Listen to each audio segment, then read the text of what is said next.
अगर air conditioner में nitrogen charge करना है तो क्या सक्शन लाइन से चार्ज करना है या फिर डिस्चार्ज लाइन से चार्ज करना है। एक हमारे दोस्त ने पूछा है कि सक्शन लाइन में चार्ज करना है या फिर डिस्चार्ज लाइन से, क्योंकि कन्फ्यूजन होता है कि डिस्चार्ज लाइन से चार्ज करें। जिनको नहीं पता है उनको तो कंप्लीट मैं बताऊंगा आज। उसके साथ में ये भी बताऊंगा कि नाइट्रोजन से आपको जब नाइट्रोजन चार्ज करते हैं लीकेज चेक करने के लिए, या फिर रेफ्रिजरेंट डालते हैं लीकेज चेक करने के लिए, या फिर आप कंप्रेसर वर्कशॉप कंप्रेसर से अगर प्रेशर डालते हैं लीकेज चेक करने के लिए तो कितना कितना प्रेशर डालना चाहिए, इसको भी मैं बताऊंगा। इसलिए वीडियो को कंप्लीट देखिए। उससे पहले मैं बताना चाहूँगा, चैनल को सब्सक्राइब नहीं किया तो चैनल को सब्सक्राइब कर लें। अगर वीडियो को फेसबुक पर देख रहे हैं तो फेसबुक पेज को फॉलो कर लें, ताकि ऐसे ही वीडियो का नोटिफिकेशन आपको मिल पाए और वीडियो को देख पाएँ। तो हम टॉपिक की बात करते हैं कि हमें कैसे चार्ज करना है। तो देखिए, डिस्चार्ज लाइन से या फिर सक्शन लाइन से, कहीं से भी आप चार्ज कर सकते हैं अगर आपको लीकेज चेक करना है तो। लेकिन जब गैस चार्ज करना होता है तो सिर्फ सक्शन लाइन का यूज करना चाहिए। वैसे आप लीकेज चेक करने के लिए प्रेशर डाल रहे हैं तो डिस्चार्ज लाइन या फिर सक्शन लाइन कहीं से भी डाल सकते हैं, लेकिन जो रूल्स होता है वो सक्शन लाइन का ही होता है। इसलिए आप डिस्चार्ज लाइन का यूज ना करें कभी भी। आपको अगर आपको लीकेज चेक करने के लिए प्रेशर डालना है सिस्टम में तो डिस्चार्ज लाइन का यूज ना करें कभी भी। चाहे गैस चार्ज करना हो या फिर आपको नाइट्रोजन चार्ज करना हो, सक्शन लाइन का ही इस्तेमाल करना चाहिए। ये तो क्लियर हो गया। अब ये कन्फ्यूजन है कि कितना प्रेशर डालना चाहिए। अगर आप रेफ्रिजरेंट डाल रहे हैं सिस्टम में लीकेज चेक करने के लिए तो आप रेफ्रिजरेंट का प्रेशर आप 200, अगर देखिए स्प्लिट एसी है, इंडोर और आउटडोर दोनों को एक साथ प्रेशर दे रहे हैं तो 200 का प्रेशर आप दे सकते हैं रेफ्रिजरेंट का।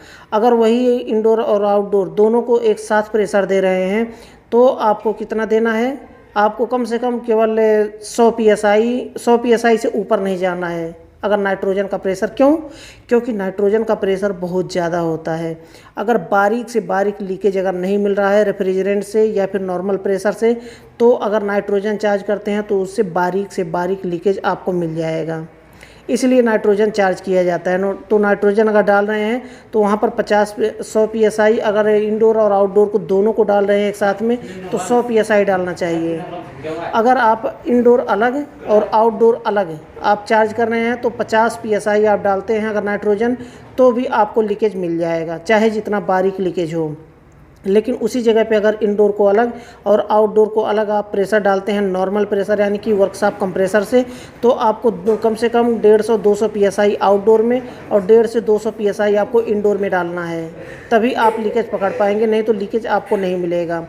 तो ये होता है लीकेज चेक करने का तरीका और कितना प्रेशर डालना चाहिए। मुझे लगता है कि ये कन्फ्यूजन दूर हो गया होगा। अगर आप रेफ्रिजरेंट डालते हैं तो रेफ्रिजरेंट का प्रेशर, और इसके साथ में काफ़ी इंपॉर्टेंट टिप्स मैं देने वाला हूँ अगर लीकेज चेक करने के लिए नाइट्रोजन डालते हैं तो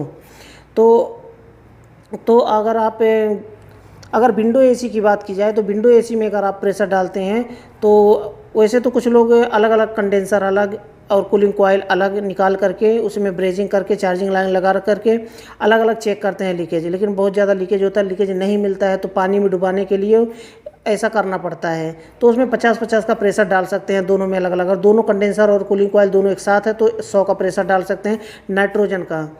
और नॉर्मल अगर कंप्रेसर से प्रेशर डाल रहे हैं तो 100-150 psi 200 psi आप कूलिंग कॉइल में और कंडेंसर में अलग अलग करके इतना इतना डाल सकते हैं। अगर दोनों एक साथ में है तो आप 200 से 250-300 psi भी डाल सकते हैं नॉर्मल प्रेशर। वैसे 300 भी ज़्यादा होता है, 200 में तो लीकेज मिल ही जाता है। तो इस तरह से आप चार्ज कर सकते हैं और लीकेज चेक कर सकते हैं। लीकेज अगर नाइट्रोजन से चेक कर रहे हैं तो उसके बाद उसे अच्छी तरह से वैक्यूम करना ज़रूरी होता है। ये बात ध्यान में रखिए। कभी भी ऐसा नहीं कि नाइट्रोजन आपने लीकेज चेक किया नाइट्रोजन डाल करके उसके बाद उसमें डायरेक्टली आपने गैस चार्ज कर दिया। कुछ लोग होते हैं ऐसे, मैं खुद करता हूँ ऐसा कि लीकेज बंद करने के बाद रिपेयर करने के बाद मैं वैक्यूम नहीं करता हूँ। बहुत से सिस्टम ऐसे हैं जहाँ पे साइड पे होता हूँ मैं और वैक्यूम पंप अवेलेबल नहीं होता तो वैक्यूम नहीं करता हूँ, डाल देता हूँ गैस। लेकिन वहाँ पर मैं रेफ्रिजरेंट का यूज करता हूँ, इसलिए मैं डाल देता हूँ। R22 रेफ्रिजरेंट अगर डालना है सिस्टम में तो R22 का ही प्रेशर उसमें डालता हूँ लीकेज चेक करने के लिए। जिससे क्या होता है उसमें अगर रह भी जाता थोड़ा बहुत तो लिक्विड, तो उसमें क्या होता है कि डायरेक्ट उसी के ऊपर मैं चार्ज कर देता हूँ गैस। लेकिन अगर नाइट्रोजन का यूज कर रहे हैं तो उसे अच्छी तरह से वैक्यूम करना ज़रूरी है, ताकि उसमें नाइट्रोजन का थोड़ा भी हिस्सा ना रहे, थोड़ा भी उसमें परसेंटेज ना रहे नाइट्रोजन का, क्योंकि नाइट्रोजन अगर उसमें रह जाता है तो एयर कंडीशनर ब्लास्ट होने के चांस होते हैं। इसलिए ध्यान में रखना है कि कभी भी नाइट्रोजन डाल करके आप चेक कर रहे हैं तो नाइट्रोजन को अच्छी तरह से वैक्यूम करना ज़रूरी है।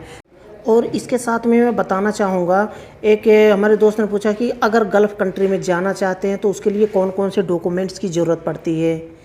तो इसमें समझ लीजिए, मैं थोड़ा सा इसमें बताना चाहूँगा। इसके लिए मेरे पास एक पासपोर्ट होना चाहिए, जो कि वैलिड पासपोर्ट होना चाहिए। कम से कम उसमें 1 साल की वैलिडिटी होनी चाहिए। एक्सपायरी 6 महीने, वैसे तो 6 महीने की होनी चाहिए। 6 महीने का अगर है तो आप ट्रेवल कर सकते हैं इंटरनेशनल। उसके साथ में आपके पास सर्टिफिकेट होना चाहिए, जो कि अगर, क्योंकि ना हमारे चैनल पे जितने लोग पूछते हैं वो एयर कंडीशनर का वर्क करने वाले होते हैं, एयर कंडीशनर जॉब करने वाले होते हैं। तो अगर गल्फ़ जाना चाहते हैं तो अगर आपके पास सर्टिफिकेट है, चाहे ITI का या फिर डिप्लोमा का, या फिर अगर आपके पास सर्टिफिकेट नहीं है तो आपको इंटरव्यू देना होता है। कई ऐसे ऑफिस होते हैं जैसे कि मुंबई, दिल्ली और बहुत से ऐसे सिटी में इंटरव्यू ऑफिस होता है, जहां पर कि आप इंटरव्यू दे करके आप अप्लाई कर सकते हैं, और जो सर्टिफिकेट वहां पर मिलता है। ओके, शुक्रन। तो अफवान, जो सर्टिफिकेट आपको मिलता है वही सर्टिफिकेट आप अप्लाई करके दे करके आप जा सकते हैं गल्फ़ कंट्री में, और